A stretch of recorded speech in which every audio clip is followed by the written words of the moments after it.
Hello, welcome to Vishnu IS Academy as part of current affairs discussion. So ఈరోజు most important current affairs ఈనాడు news paper నుంచి ఒకసారి చూస్తే వచ్చిన పేర్ల ఎంపిక విధానం నచ్చిన పేర్ల ఎంపిక విధానం గురించి సుప్రీంకోర్టు రీసెంట్గా ఒక కీలక వ్యాఖ్యలు చేయడం జరిగింది. సెలెక్టివ్ అప్రోచ్ అంటాం. ఏంటి సెలెక్టివ్ అప్రోచ్ అంటే నార్మల్గా కొలీజియం సిస్టమ్ అనేటువంటిది జడ్జెస్ యొక్క రికమెండేషన్స్ కానివ్వండి, అదేవిధంగా జడ్జెస్ యొక్క ట్రాన్స్ఫర్ గురించి రికమెండ్ చేయడం జరుగుతుంది to the president of India. ఈ రికమెండేషన్లో ప్రాబ్లం ఏంటంటే నార్మల్గా ఆర్టికల్ 124 క్లాస్ 2 ప్రకారం, అదేవిధంగా ఆర్టికల్ 217 ప్రకారం సుప్రీంకోర్టు అండ్ హైకోర్టు జడ్జెస్ యొక్క అపాయింట్మెంట్ అనేది ప్రెసిడెంట్ ఆఫ్ ఇండియా చేస్తారు.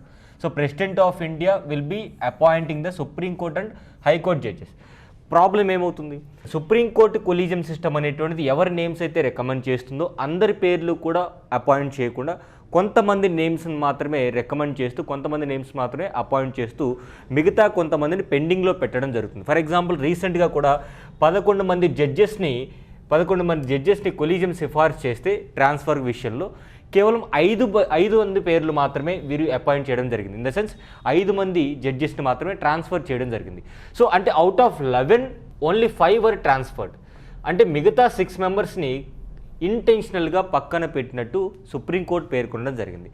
ట్రాన్స్ఫర్ విషయంలో అదొక విషయం. ఇంకొకటి ఏంటంటే సేమ్ ప్రాబ్లం ఏంటంటే మనకి అపాయింట్మెంట్ విషయంలో కూడా ఫర్ ఎగ్జాంపుల్ ఒక 6 మంది హైకోర్టు జడ్జెస్ని సుప్రీంకోర్టు జడ్జెస్గా అపాయింట్ చేయాలని చెప్పేసి రికమెండ్ చేస్తే వారిలో 2 మాత్రమే అపాయింట్ చేసి మిగతా 4 పెండింగ్లో పెట్టారు. అంటే ఈ 4 లేటుగా సుప్రీంకోర్టు జడ్జెస్గా అపాయింట్ అవుతున్నారు కాబట్టి వాళ్ళ యొక్క సీనియారిటీ కోల్పోయే అవకాశం ఉంటుంది.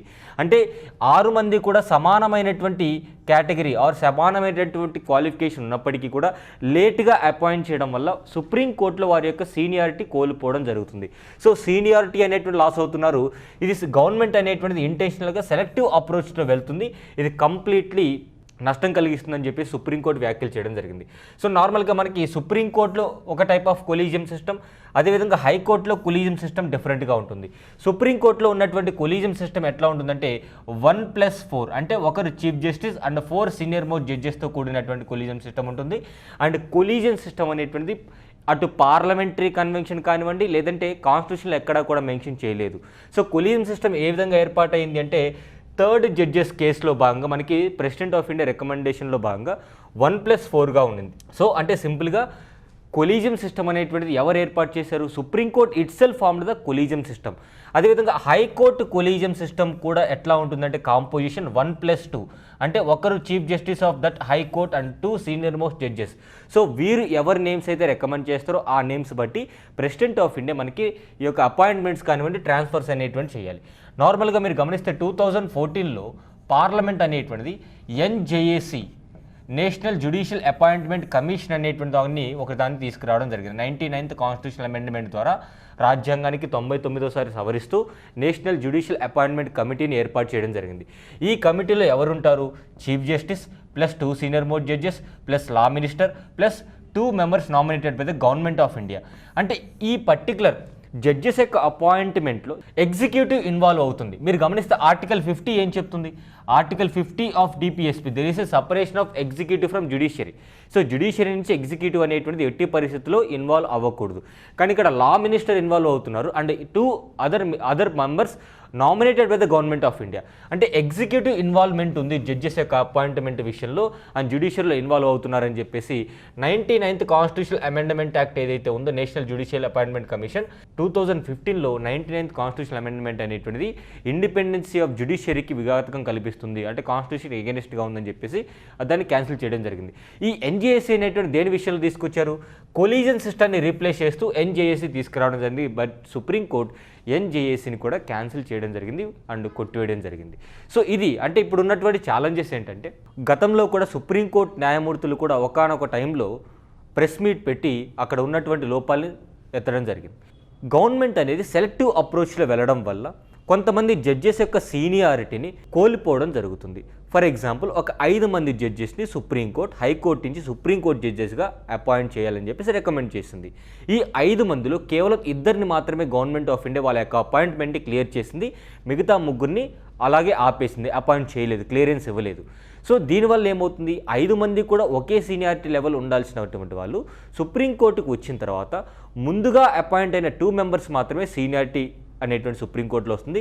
లేటుగా అపాయింట్ అయినటువంటి వీరి ముగ్గురికి కూడా సీనియారిటీ కోల్పోవడం జరుగుతుంది. సో ఈ ఇష్యూస్ అనేటువంటి జ్యుడిషియల్లో ఉండడం వల్ల ఈ సెలెక్టివ్ అప్రోచ్ అనేటువంటిది గవర్నమెంట్ని పూర్తిగా ఖండిస్తూ సుప్రీంకోర్టు పలు వ్యాఖ్యలు చేయడం జరిగింది. సో ఇది సుప్రీంకోర్టు ఇచ్చినటువంటి guidelines recent of the times. రీసెంట్గా గవర్నర్ ఇష్యూ అనేటువంటిది ఒక రాష్ట్రంలో కాదు, అటు తమిళనాడు, కేరళ, అదేవిధంగా పంజాబ్ స్టేట్ కావచ్చు, ఈవెన్ తెలంగాణ స్టేట్ కావచ్చు, వెస్ట్ బెంగాల్. సో పలు రాష్ట్రాల్లో ఎక్కడైతే కేంద్రంలో ఉన్నటువంటి పార్టీ రాష్ట్రాల్లో అధికారం లేదో ఆ పర్టికులర్ స్టేట్స్లో గవర్నర్ ఇష్యూ అనేటువంటిది విపరీతంగా సుప్రీంకోర్టు మెట్ల వరకు వెళ్ళింది. సో రీసెంట్గా తమిళనాడు అదేవిధంగా కేరళ గవర్నర్స్ ఇష్యూ కానివ్వండి, అంటే ఈ రోజు ఇచ్చినటువంటి ఆర్టికల్లో కూడా 3 years అయినప్పటికీ కూడా గవర్నర్ కొన్ని బిల్స్ పైన తన యొక్క ఆమోదం తెలపలేదు, కనీసం వాటిని రిటర్న్ కూడా చేయలేదు. అలా అని చెప్పేసి ప్రెసిడెంట్ ఆఫ్ ఇండియాకి రికమెండ్ కూడా చేయలేదు. అలాగే తన దగ్గర పెట్టుకోవడం వల్ల సుప్రీంకోర్టు తీవ్రంగా దీనిపైన విమర్శలు గుప్పించడం జరిగింది. సో ఇలా గవర్నర్ వ్యవస్థని లోవర్ చేస్తున్నారు. సో తమిళనాడు విషయంలో కావచ్చు, కేరళ విషయంలో కావచ్చు, ఇతర పంజాబ్ విషయంలో కూడా గవర్నర్ తన యొక్క విచక్షణ అధికారాన్ని దుర్వినియోగం చేస్తున్నారు అనేటువంటి ఆరోపణలు అయితే ఎదుర్కోవడం జరిగింది. సో ఈ కాంటెక్స్ట్లో గవర్నర్ ఇష్యూస్ అనేటువంటి మనం గతంలో కూడా డిస్కస్ చేసుకున్నాం. బట్ ఈరోజు కొంచెం డిఫరెంట్గా గవర్నర్కి సంబంధించినటువంటి important article 153 of Indian constitution, ప్రతి రాష్ట్రానికి కూడా ఒక గవర్నర్ ఉంటారు. And governor office of the governor అనేటువంటిది గవర్నమెంట్ ఆఫ్ ఇండియా 1935 అనేటువంటి యాక్ట్ నుంచి మనం ఇన్స్పిరేషన్ తీసుకోవడం జరిగింది. Appointment of governor to the states ఎవరు అపాయింట్ చేస్తారు? ప్రెసిడెంట్ ఆఫ్ ఇండియా అపాయింట్ చేస్తారు. ఈ appointment of governor to the states అనేటువంటి కాన్సెప్ట్ని కెనడా నుంచి తీసుకోవడం జరిగింది. నౌ ఎగ్జిక్యూటివ్ పవర్ అంతా కూడా గవర్నర్ చేతుల్లోనే ఉంటుంది. అపాయింట్మెంట్ ఎవరు చేస్తారు? గవర్నర్ని ప్రెసిడెంట్ ఆఫ్ ఇండియా చేయడం జరుగుతుంది. అండ్ 156 ఆర్టికల్లో term of office of governor general it is 5 years. And Sarkaria commission reports ప్రకారం కూడా చూస్తే 5 years కంటే తక్కువ అనివార్య కారణాల్లో తప్ప అతన్ని తీసేయకూడదు అని సర్కారియా కమిషన్ కూడా మనకి రిపోర్ట్ ఇవ్వడం జరుగుతుంది. తర్వాత 157 ఆర్టికల్ వచ్చేసి qualification for appointment as governor. So governor అనేటువంటి వ్యక్తి కంపల్సరీగా ఇండియన్ సిటిజన్ అయి ఉండాలి. అదేవిధంగా ఏజ్ అనేది 35 years ఉండాలి. నో ఆఫీస్ ఆఫ్ ప్రాఫిట్ అనేటువంటిది. Now conditions of office of governor. తర్వాత 159 వచ్చేసి oath or affirmation by the governor. So governor చేత ఎవరు ప్రమాణ స్వీకారం చేయిస్తారంటే ఆ రాష్ట్ర చీఫ్ జస్టిస్ అనమాట. So and 161 which is very very important, power of the governor to grant pardons and others. So మన గవర్నర్కి కూడా పార్డనింగ్ పవర్స్ అనేటువంటి ఉంటాయి. ఆర్టికల్ 161 విషయంలో మనం చూసుకోవచ్చు. సో ఈ ఆర్టికల్ 161 ఇష్యూ కూడా మనకి తమిళనాడు స్టేట్ గవర్నర్ విషయంలో చూడడం జరిగింది, కొన్ని పెండింగ్ పెట్టడం జరిగింది. సో నెక్స్ట్ వచ్చేసి ఇంకా ఫర్దర్ ఇంపార్టెంట్ వచ్చేసి స్టేట్ లెజిస్లేచర్ని ప్రొరోగేషన్ కానివ్వండి, డిజల్యూషన్ చేయాలి అన్న గవర్నర్కి సాధ్యమవుతుంది 174 ఆర్టికల్ ప్రకారం.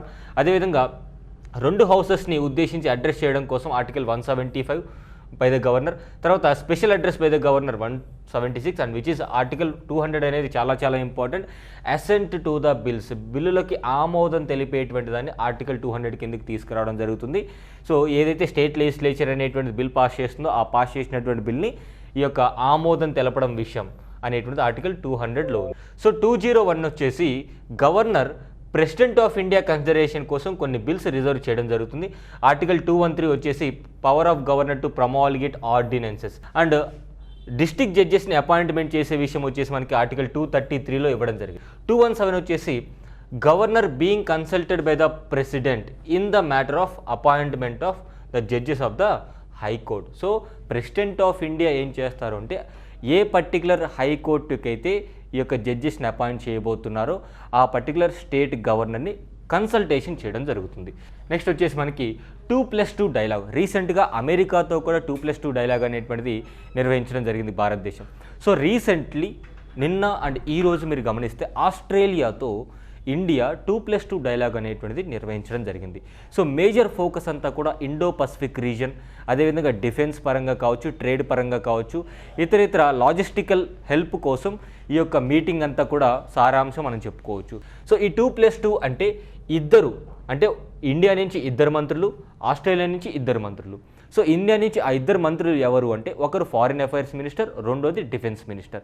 అలాగే ఆస్ట్రేలియా నుంచి కూడా ఫారిన్ అఫైర్స్, డిఫెన్స్ మినిస్టర్స్ రావడం జరుగుతుంది. సో ఫార్ ఇండియాకి 2+2 మీటింగ్స్ అనేటువంటివి ఎన్ని కంట్రీస్తో ఉన్నాయంటే Australia, USA, Japan, United Kingdom, అదేవిధంగా రష్యాతో కూడా 2+2 డైలాగ్ అనేటువంటిది మనకి ఉండడం జరిగింది. సో ఇక్కడ మీరు చూస్తే Indo Pacific reason, so if you consider this Australia, ఈ ఏరియా మొత్తము కూడా ఇండో పసిఫిక్ రీజన్ అని చెప్పుకోవచ్చు. ఈ ఏరియా మొత్తం కూడా ఇండో పసిఫిక్ రీజన్ వచ్చు. సో ఈ ఇండో పసిఫిక్ రీజన్లో చైనా యొక్క దురాగతాలు అనేటువంటి ఎక్కువ అవుతున్నాయి. చైనాని ఏ విధంగా అడ్డుకోవాలి, డిఫెన్స్ కోఆపరేషన్ ఏ విధంగా ఇరు దేశాల మధ్య ఉండాలని చెప్పేసి ఎక్కువగా డిస్కషన్ దానిపైన జరిగింది. నెక్స్ట్ వచ్చేసి అర్జెంటీనా న్యూ ప్రెసిడెంట్గా జేవియర్ మిలీ అనేటువంటి వ్యక్తి ఎలెక్ట్ అవ్వడం జరిగింది. సో ఇది ఎగ్జామినేషన్ పాయింట్ ఆఫ్ వ్యూ సింపుల్గా నూతన అర్జెంటీనా అధ్యక్షుడు ఎవరు అని అడగకపోయినా పక్కన పెడితే మోస్ట్ ఇంపార్టెంట్ కన్సిడరేషన్ వచ్చేసి టోటల్ ఓటింగ్ పర్సంటేజ్ చూడండి ఒకసారి. 99.4% ఆఫ్ ఓటింగ్ పోల్ అయిందంట. ఇండియాలో మీరు ఓటింగ్ పోల్ పర్సంటేజ్ చూసుకుంటే 75 ఆర్ 77 ఈ రేంజ్ కంటే ఎక్కువ ఉంది. అంటే ప్రతి 100 మందిలో కేవలం 75 మంది మాత్రమే భారతదేశంలో ఓటేస్తున్నారు. If you go to Argentina country 99.4% of votes అనేటువంటి పోల్ అవ్వడం జరిగింది. అంటే ఈ యొక్క ఓటింగ్ అవేర్నెస్ ఎంతవరకు ఉందో మనం గమనించాలి. సో ఓటింగ్ పర్సంటేజ్ తగ్గిందనుకోండి, ఆ ఎంతమంది అయితే ఓటు వేస్తారో వారిపైనే కాన్సన్ట్రేషన్ అనేటువంటిది రాజకీయ నాయకులు చేయడం జరుగుతుంది. సో ఓటింగ్ పర్సంటేజ్ పెరిగే కొద్దీ అన్ని వర్గాల గురించి, అన్ని ప్రాంతాల గురించి ఆలోచించేటువంటి అవకాశం ఉంటుంది. ఈ ఓటింగ్ అవేర్నెస్ కోసమే ఈ యొక్క ఆర్టికల్ ఇవ్వడం జరిగింది. Can you imagine 99.4% of voting జరిగింది అర్జెంటీనాలో. So just imagine India next year 2024 elections జరగబోతున్నాయి. ఆర్ ఐ కెన్ సే ఇప్పుడున్నటువంటి ప్రజెంట్ 5 రాష్ట్రాల్లో ఎలక్షన్ జరుగుతున్నాయి. సో ఏ రాష్ట్రంలో కూడా 80% పోలింగ్ దాటలేదు. ఏ రాష్ట్రంలో కూడా 80% పోలింగ్ దాటలేదు. ఇంత ప్రజాస్వామ్యం కలిగినటువంటి భారతదేశం, ప్రపంచంలో ద బిగ్గెస్ట్ డెమోక్రసీ కంట్రీ ఏది అంటే భారతదేశం చెప్పుకుంటాం. కానీ డెమోక్రసీ అంటే కేవలం జనాభా ఉండడం మాత్రమే కాదు, ఈ ఎలక్షన్ జరగడం మాత్రమే కాదు, ఎలక్షన్స్లో పోలింగ్ పర్సంటేజ్ పెరగడం కూడా the most important awareness campaign. Now అర్జెంటీనాతో మనకున్నటువంటి బైలేటరల్ టైస్ వచ్చేసి ఒకసారి చూస్తే ఔటర్ స్పేస్ విషయంలో కూడా మనకి కోఆపరేషన్ చేయడం జరిగింది. నౌ 2024లో ఇండియా యొక్క జీడిపి అనేది 6.3 నమోదు అయ్యే అవకాశం ఉంటుంది. ఇక్కడ సింపుల్గా 2 కారణాలు చెప్పారు. 2024లో జనరల్ ఎలక్షన్స్ అనేటువంటివి జరగబోతున్నాయి. 2024లో జనరల్ ఎలక్షన్స్ అనేటువంటివి జరగబోతున్నాయి. ఈ జనరల్ ఎలక్షన్స్కి ముందు 4 నెలలు, జనరల్ ఎలక్షన్స్కి తర్వాత ఒక 4 నెలలు మీరు గమనించినట్టయితే ఎలక్షన్స్ టైం పీరియడ్లో గవర్నమెంట్ ఖర్చు చేసేటువంటి వ్యయము, ఎలక్షన్స్ జరిగిన తర్వాత గవర్నమెంట్ని చూసి వచ్చేటువంటి పెట్టుబడుల్ని ఉద్దేశించి ఈ యొక్క జీడిపి అనేటువంటి నమోదయ్యే అవకాశం ఉంటుంది. అంటే కొంచెం తక్కువ జీడిపి చూపించడం జరిగింది. సో అమెరికాకు సంబంధించినటువంటి ఒక ప్రైవేట్ సంస్థ మనకి జీడిపి అనేటువంటిది 6.3గా చూపించడం జరుగుతుంది. ప్రజెంట్ మన యొక్క జీడిపి ఎంత ఉందంటే అంచనా వచ్చేసి 6.4 2023-24కి సంబంధించి. సో ఇది 24-25కి 6.3 అంటే కొంచెం తగ్గేటువంటి అవకాశం ఉంటుంది.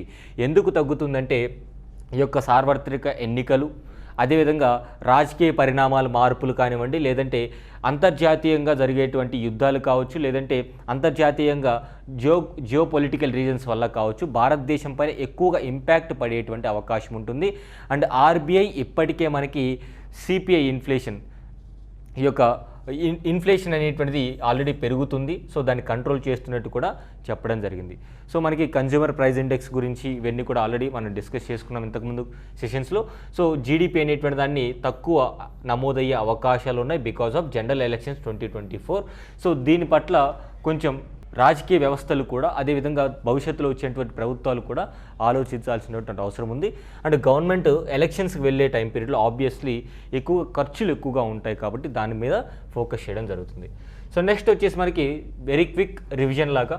సో ఇక్కడ ఆంధ్రప్రదేశ్ సంబంధించినటువంటి ఒక క్వశ్చన్ అండి. ఇటీవల ఏ రాష్ట్ర ప్రభుత్వం స్వాభిమాన్ అనే పేరుతో transgender persons protection cell, very very important examination point of view,